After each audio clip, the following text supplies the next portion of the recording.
안녕하세요, 바그입니다. 많은 분들이 투자를 할 때 수익률에는 관심이 많으면서 이 위험에 대해서는 잘 생각을 안 하십니다. 어쩌면 당연할 수 있죠. 위험을 단순히 손실 가능성으로 생각해보면 모든 사람은 처음엔 돈을 벌 거라고 생각해서 투자를 시작했을 테니까요. 그래서 본인 기대의 반대 가능성인 위험은 늘 간과되기 쉽습니다. 그런데 사실 어떤 자산의 위험이란 건 그 자산에 기대할 수 있는 수익률에 붙은 가격표라고 할 수 있습니다. 왜냐하면 정상적인 시장에서는 어떤 자산의 위험도가 커질수록 기대 수익률도 높아질 수밖에 없거든요. 여러분, 백화점에서 물건 살 때 다들 가격표는 한번 보고 사시죠? 투자를 할 때도 그 가격표, 다시 말해 위험을 꼭 확인하셔야 합니다. 오늘 알고 그만두는 지식 투자 알그지에서 다룰 내용은 이 위험에 관한 것입니다. 사실 투자의 세계를 파고들면 굉장히 다양한 종류의 위험이 있습니다. 그러나 우리가 보통 위험을 언급할 때는 주로 자산 가격의 변동성을 뜻합니다. 변동성이 뭐야? 라고 하시면 말 그대로 이런 겁니다.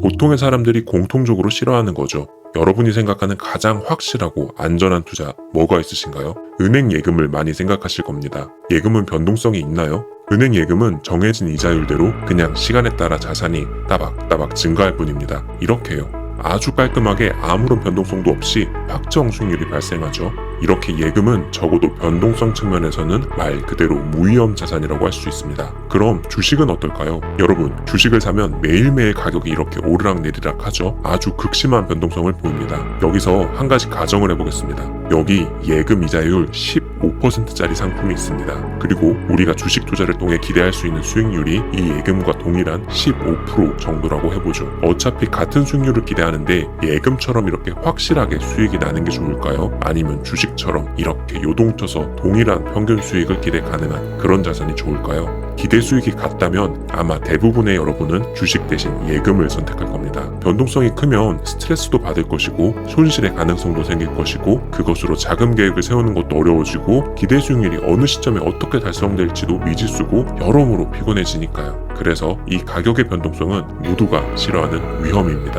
사실 투자 이론의 발전은 수익률을 보존하면서도 이 위험, 달리 말해 변동성을 낮추기 위한 노력이었습니다.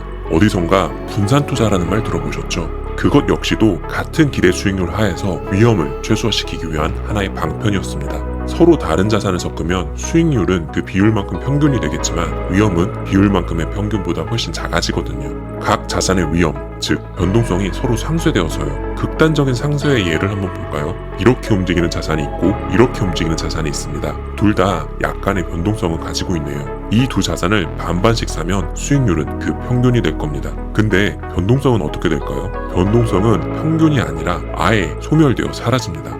물론 이렇게 완벽하게 상쇄되는 변동성을 가진 자산은 존재하지 않지만 서로 상관관계가 낮은, 달리 말해 가격 움직임이 닮지 않은 자산일수록 이 상쇄 효과는 더욱더 커집니다. 그리고 보시면 아시겠지만 장기적인 수익은 두 자산의 평균이 될 뿐 상쇄되어 없어지지 않죠. 오직 이 변동성만이 상쇄가 되는 겁니다. 분산 투자라는 개념이 여기서 나온 거죠. 포인트는 자산 간의 상관관계입니다. 비슷하게 움직이는 자산을 섞으면 상쇄 효과가 작기 때문에 위험은 별로 줄어들지가 않습니다. 쉽게 이렇게 기억하세요. 아까 제가 위험은 수익률에 붙은 가격이라고 이야기했죠. 그 가격을 보고 여러분은 금융자산을 구입하는 고객입니다. 그리고 이 금융시장에서는 서로 비슷하지 않은 자산을 함께 구매하면 특별 할인을 해주는 겁니다. 두 자산이 다르면 다를수록 더 많이요. 이것이 분산 투자입니다. 이 분산 투자의 효과 역시 시간에 따라 변화하기도 합니다. 자산 간의 상관관계 변화에 따라서요. 예를 들어서 주식과 채권을 반반씩 섞은 포트폴리오가 있다고 해보죠. 과거에는 주식과 채권이 서로 같이 움직였기 때문에 꽤나 효과적인 분산 포트폴리오였습니다. 그런데 시간이 흘러 어느 시기에는 둘이 함께 비슷하게 움직이면서 분산 효과가 잘 발휘되지 않게 되기도 했죠. 그래서 영원한 정답은 없습니다. 그때그때 서로 다른 거를 잘 찾아서 섞어줘야 하는 겁니다. 좀 피곤하죠. 그럼에도 여전히 분산 투자는 위험을 다루는 간단하면서도 효과적인 방법입니다. 이번에는 이런 정파와는 다른 좀 사파적인 관점을 제시해 볼게요. 가격 변동성이 위험인 이유는 대개의 사람들이 그것을 싫어하기 때문입니다. 그런데 만약 다른 사람들은 싫어하는데 나는 괜찮다면 어떨까요? 예를 들어 내가 변동성을 감내하고 초월할 강철 멘탈을 갖추고 있다면요. 예전에 제가 워런 버핏은 시장의 가격 변동을 그다지 신경 쓰지 않았을 거란 이야기도 했었죠. 그런 사람들에게는 최소한 이 가격 변동성 측면에 한해서만큼은 주식이나 예금이나 비슷하게 변환했을 수 있습니다. 그럼 새로운 기회의 문이 열리지 않을까요? 남들 눈에는 비싼 가격표가 나에게만 싸지는 거니까요. 결국 투자와 관련해 본인의 시각과 원칙, 신념, 지식 등이 축적될수록 더 다양하고 더 나은 선택지들이 생겨납니다.